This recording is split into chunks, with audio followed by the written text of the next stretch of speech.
you know, being a student was not easy for me. And I remember interviewing for colleges when I was a senior in high school and talking to the director of admissions for a small liberal arts school. And we were having a conversation and he leaned forward to me and said, I just want you to know that your SAT scores don't mean that you're mentally retarded. I knew I wasn't mentally retarded, but I certainly didn't do well on my SATs. And kind of fast forward to when my daughter was in first grade, she started to struggle. She struggled with reading. And my wife is an elementary school teacher. And so when someone said, well, just read with your daughter more, it was kind of an insult because I think my wife read to my daughter every single day of her life. And it took a little while to find the right intervention, but when we did, she was diagnosed with being dyslexic. As I kind of worked with that and understood and read, I realized, well, of course, this is my story too, of struggling and not being able to learn like others learn. And I think I had enough support at home and encouragement to stick with school and work at it that it worked out for me. But it also kind of set up for me ways in which I didn't like to write because it was hard for me. I had trouble doing that, and to stand in front of people and feel like I could speak and know what I was talking about was kind of scary. And it took a long time. And I think focusing in my own personal life really helped me to realize, oh, these are just some places I get stuck.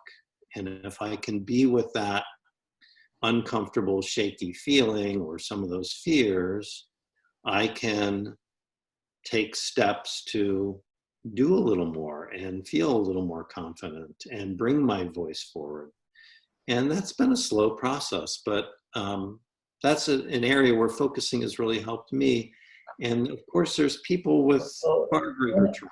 Can I stop you a little bit? This is very, very, very beautiful, very rich, and I want to slow it down a little bit. Mm-hmm. So you're talking about your personal experience that came to the fore even more when you saw your daughter and realized it was dyslexia. And so that kind of also helped you make sense of what had been happening to you. And you're describing how you're handling the challenges with focusing. And this, to me, seems like a wonderful place where we can explain the experience of what it's like to do focusing for people who don't necessarily know what focusing is about. Mm-hmm. And so if you're willing, maybe we can just go slowly there, because I might, give a great idea of what it's about without necessarily saying, okay, here's how you do focusing, but here's what happens to Jeffrey, when he's using it.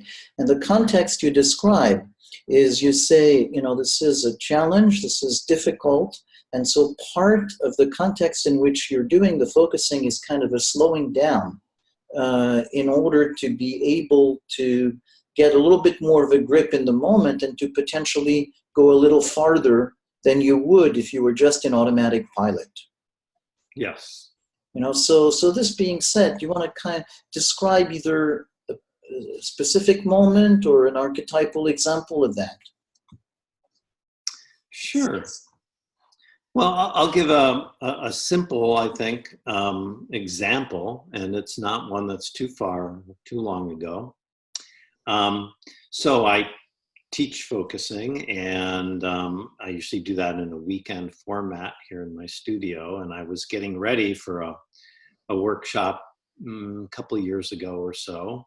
And there's always a little anxiety thinking about all the things I need to do, but I realized that there was more sort of worry and anxiety and kind of storytelling in my own head about the upcoming workshop than seemed like it really fit. And I think this is one of the the bits of focusing and working with a focusing perspective that is helpful, that when there's a situation that has more of a charge to it than really merits the particulars, that's usually connected to something in our past. That's usually connected to where maybe there was a trauma or a stoppage. So I had the opportunity to work with one of my focusing partners. Let me just stop you again for a moment. Just Sure. noticing that what's happening is there is, it starts with that element of awareness, like an observing self, where in addition to being in a certain state, there's a little part of you that's able to notice, I'm a bit something, maybe agitated, whatever, concerned, something. And that something, I have enough perspective from that place to know that it's not quite appropriate for the situation. So there's that level of awareness. Yeah, that there's that sense that the uncomfortable feeling that we might call the problem or the difficulty carries both the sense of what doesn't feel right, but it also carries implicitly what would feel right. And that's part of the brilliance of working with a felt sense and focusing, of when we can feel regulated and safe enough to enter what feels dysregulated or a little shaky inside and really listen to that, that's when something can come that really carries the process forward. Yeah. And so after... So sorry to interrupt you again, but I want to highlight something because, I think that implicit in what you said is something that it requires a little bit of experience, or that there is a benefit to experience. Because you were saying, after working with focusing, you have a little bit more of that sense of what feels appropriate, what does not feel appropriate.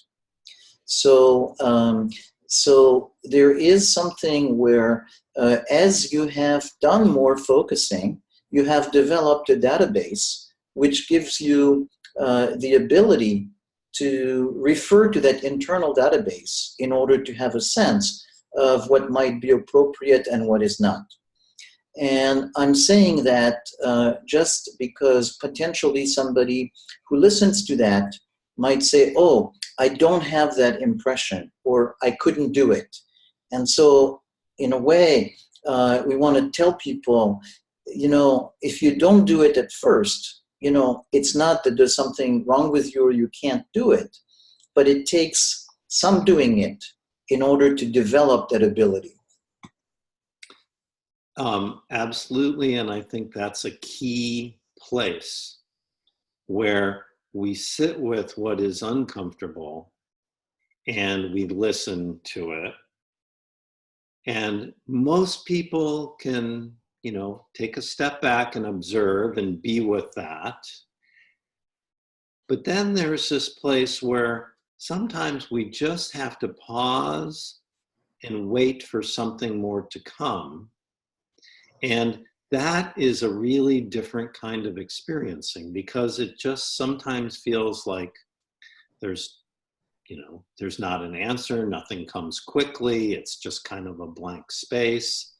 And we have to kind of dwell there. We have to, as Gene Genlin would say, kind of go there before there's even a something there. And it may feel a little blank at first, but I call that sort of working with an edge, where we just have to keep going to that edge and kind of holding the space for something more to come. And this is where I think the meditation and mindfulness is so helpful, of just holding space. That space is so necessary for something new to come. And that's that kind of working with the right hemisphere, which is this much slower body sensing of subtle qualities that take time for us to know that, oh, if we stay with them, we can name them, we can symbolize them, we can come up with words, or maybe a gesture, or maybe a memory comes, or... So again, sorry, I'm going to stop you a little bit before going there, because we're talking then about that pausing, that moment of just allowing space, making space. And what you're pointing out is it's about staying with the not knowing, staying with the uncertainty, staying with nothing present, going someplace before there is something there. And in just talking about it in everyday language, it might seem like it's no big deal. But actually, it is something that can create a certain sense of anxiety, however small. That's something that, we tend to, in everyday mode, if we don't find something to hang on to, just kind of go to the next thing. So even though in talking about it, it seems simple, unless we develop that ability, there is a tendency for many of us to actually speed through that. Absolutely. And so it's not an obvious thing, and it's really part of what the skill is about, is to stay with that moment, knowing that it's going to be somewhat difficult, or it could be somewhat difficult to stay there because of that uncertainty. Absolutely. So in my story, I had time with a focusing partner, and she did a very nice job of listening to me. And I, of course, began with all the things that I already know that are going on and that I could already explain. And I'm feeling this way because of the workshop. And these are all the things I already know. And after I spent 10 minutes or so kind of racing a bit with what I already knew, I took the time to just keep sitting with, okay, I know that, but what is it that I don't know and would be helpful to just be with here? And slowly there was a sense of a very young part, a very sort of little boy part for me. And the image was playing at a sandbox behind my house when I was, 4 years old. Mm. And this little 4-year-old does not like being in front of people. He'd much rather be doing his play by himself, doing his little thing. And he really was angry about the sense of being in front of people. Now I know sorry, can I interrupt you again? Yeah. So we're going by, little by little, because to somebody who is aware about what focusing is, it feels very obvious. But I just want to highlight. So you were talking here about something where you first, as you were talking to your focusing partner, came up with this and this and that. And this was a story that made total sense, but that you already knew. And again, in ordinary life, we're equipped to just, if it's part of something we know, great, moving on, and it's done. And so here, there is a little bit of, again, a training that what focusing is about, is to pay attention to maybe what is not known, what is there. And so, and the reason you do that is not simply forcing the fact that, we always are going to pay attention to what is not known, but something had disturbed you. You had that experiences, and that's why you chose to focus on it. So then that something that created that felt sense of there's something there, and you decided to focus on, alerts you that there's going to be more to it than the obvious story that you know about it. So you're going to therefore be curious about going beyond that ordinary story. Yes. And as you did, that came that image of yourself, or that sense, not necessarily an image, that felt sense of you as a little boy who's playing in the sandbox and who's not really too comfortable about being the center of attention. So do you want to describe a little bit about, how it comes about? Is it? Sure. So in the saying what I already know about the situation, if that, I mean, and that's all true. I could say many things about that I already knew, but do I feel any different after explaining all that? And I didn't. And what I want to do is have a deeper sense of what is this situation that I feel?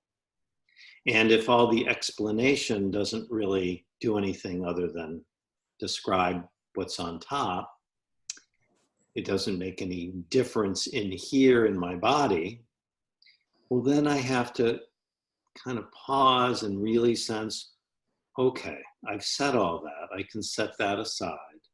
What more is here? And in that pausing and kind of receptive state, that's where kind of funny words come, a funny phrase, a metaphor, an image, a memory.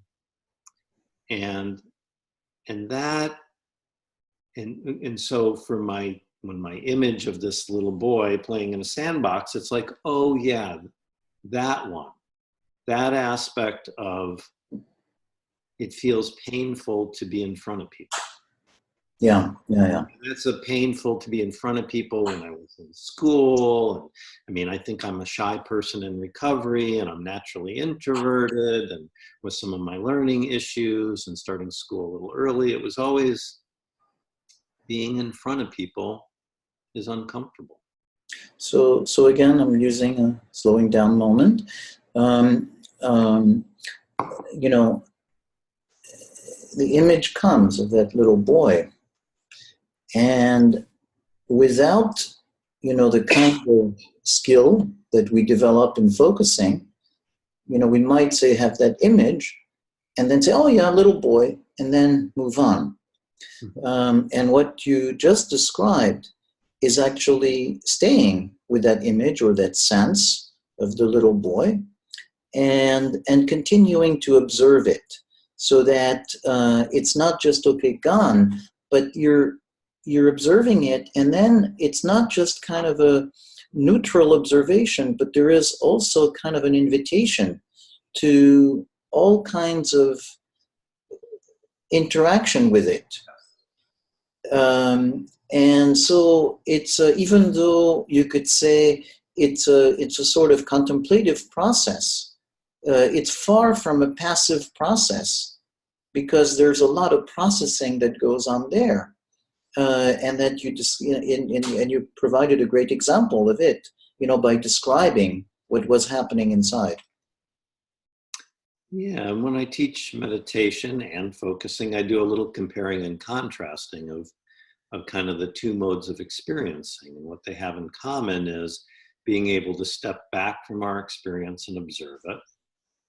And in mindfulness or meditation, we recognize that we may have thoughts and feelings or stories.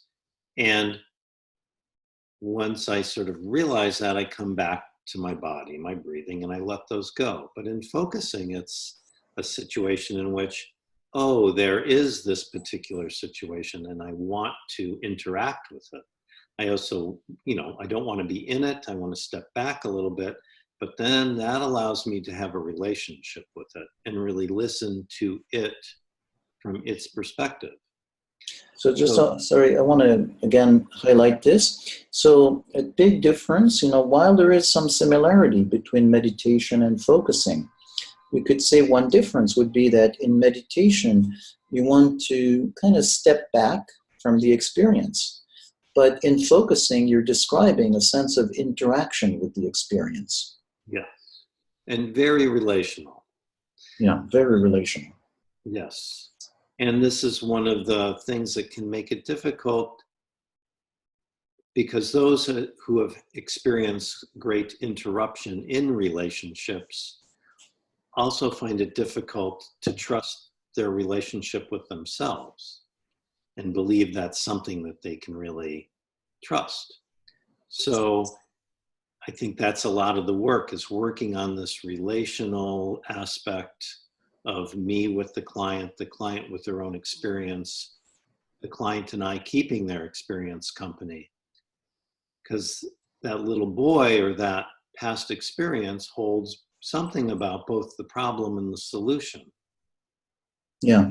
So again, if you were simply reading about focusing in a technical manual and talking about you do this, you do this, you do that, what you would overlook is the fact that because focusing is very relational, it's very much about our relation to our own experience.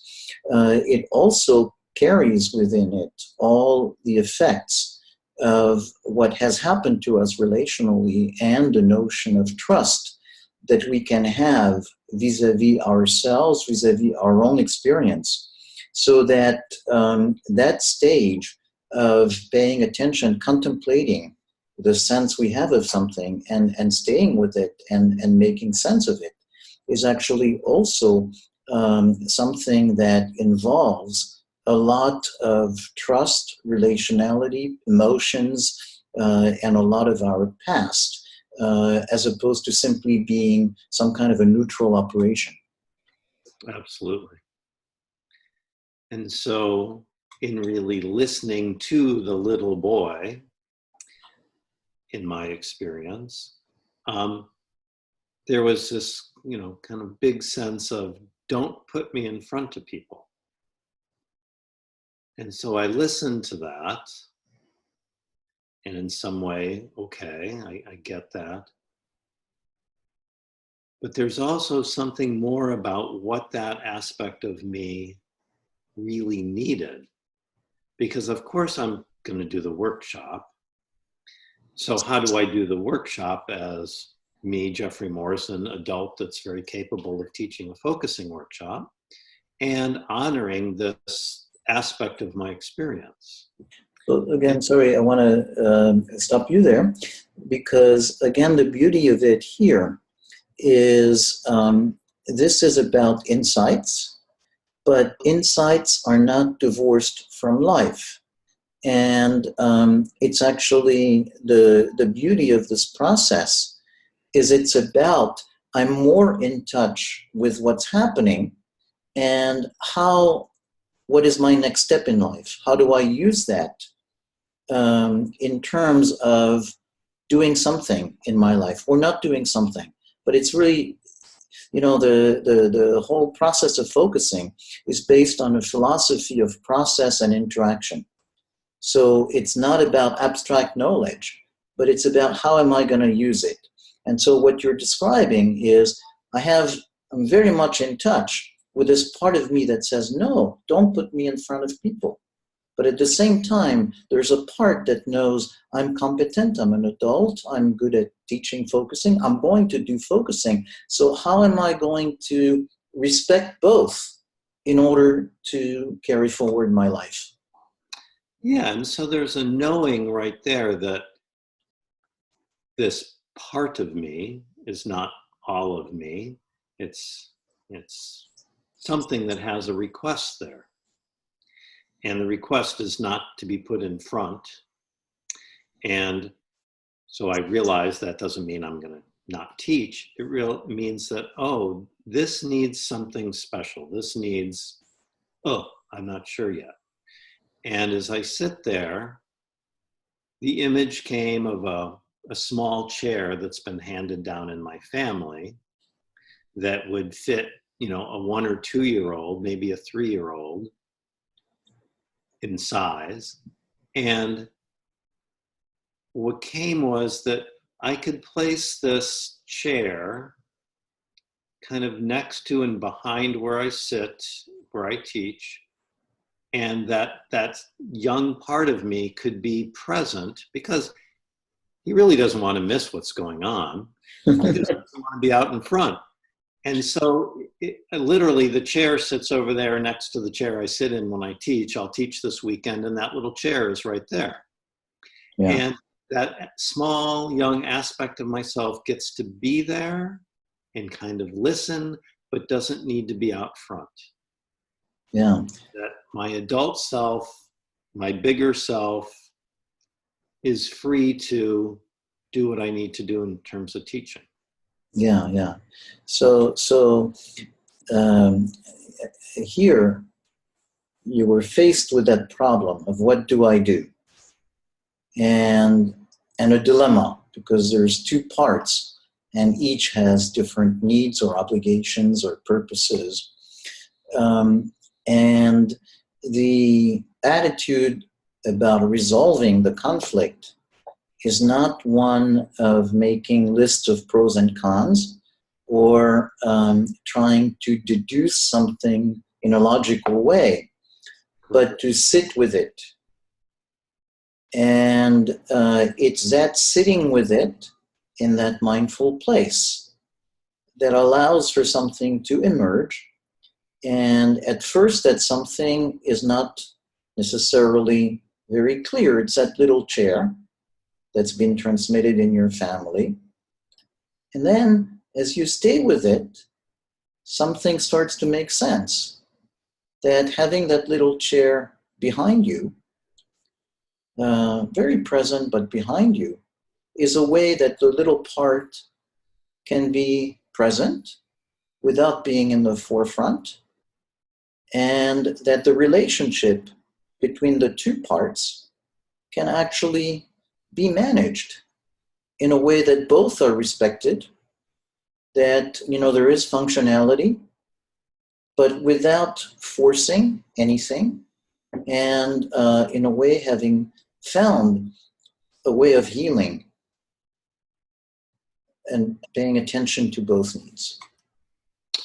Yeah, and there's that experience in focusing, where we might call it the shift, or when something carries forward, where, there's a very different feel of imposing an answer, or, oh, I should do this. And when something comes naturally, like the images I had, and there's this bodily relief. It's like, oh, okay, I can do that. And that makes sense, not just on a cognitive level, but it makes sense because I feel how it's different in my body now. Yeah. Relaxing, there's a smile, there's a deeper breath, there's of course. Yeah. And of course couldn't have been deduced logically. Yeah. And so that's a dimension, the nature of that thinking, that we may not notice while we're in the process of dealing with the problem that there is a certain tension in it, but certainly once it feels right, what we notice is how that tension, even if we had not noticed it before, kind of drops. And and so something that feels right. And so, the less of that tension, because in a way we not in that striving mode or in that tense mode, because it's okay. That's it. Yes.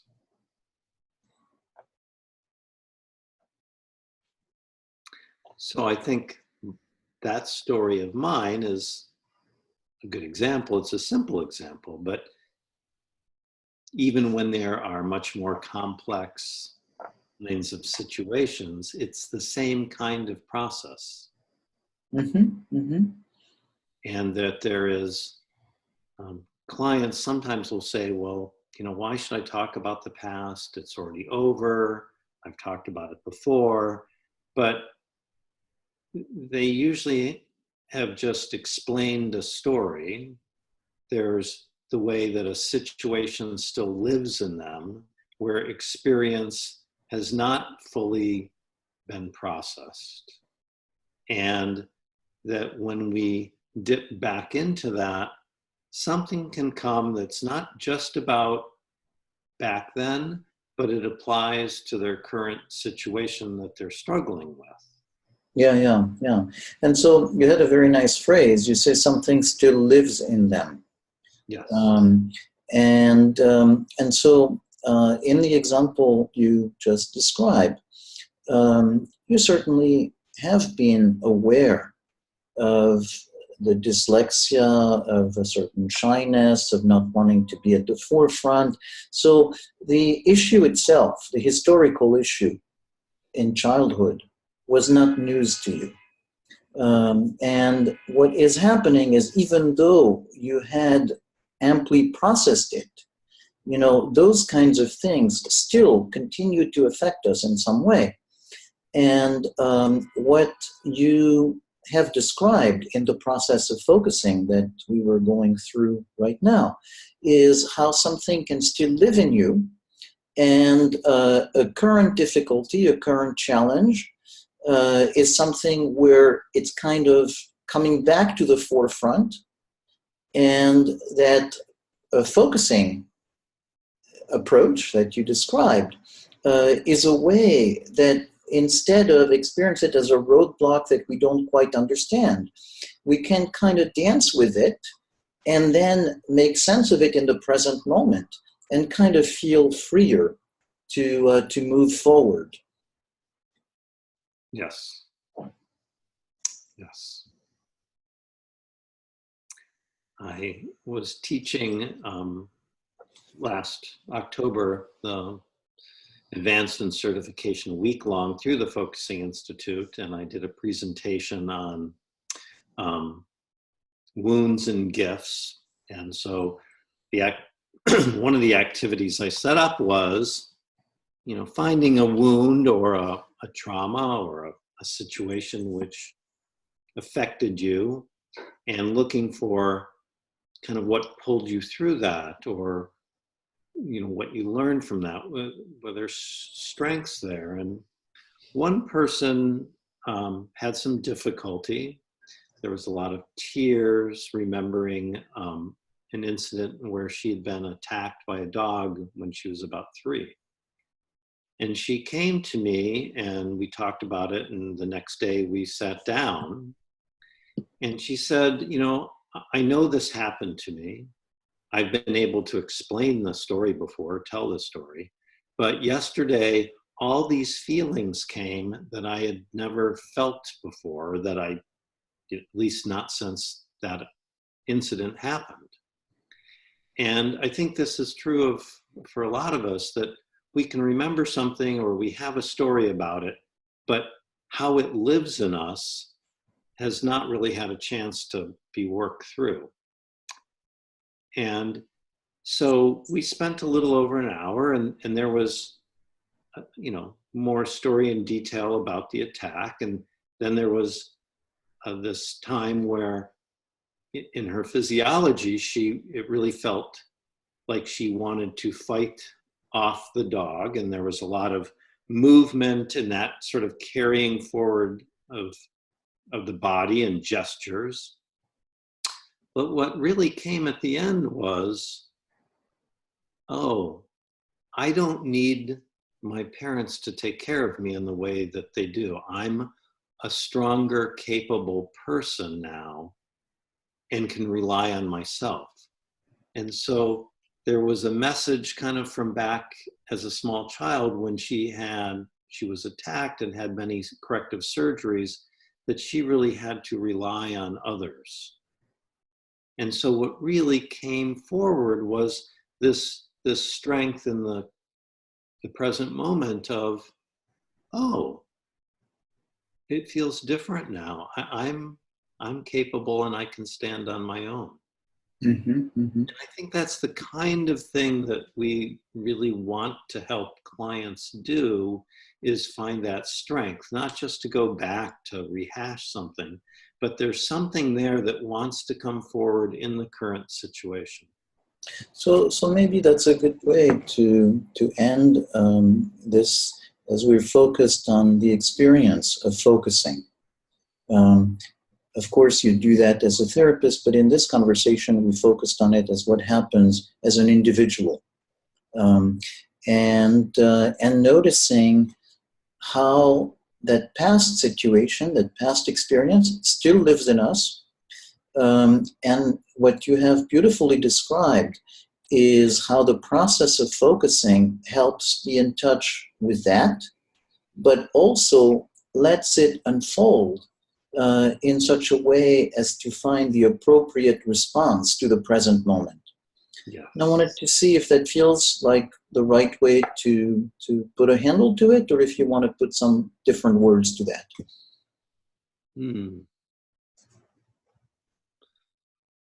That feels right. Because our living is about now. Yeah. And moving forward. And yet there's ways that we have defaults, sort of patterns or settings that get in the way of that. And those are almost always linked to other events in our lives. And so in the present, we're carrying that past as a living experience that can be accessed freshly in the present moment and lived forward with some new sense of it filling in or being more whole, and bringing sort of our own uniqueness, vitality forward. Yeah, yeah, yeah, yeah. Thanks, Jeffrey. Oh, you're welcome, Serge.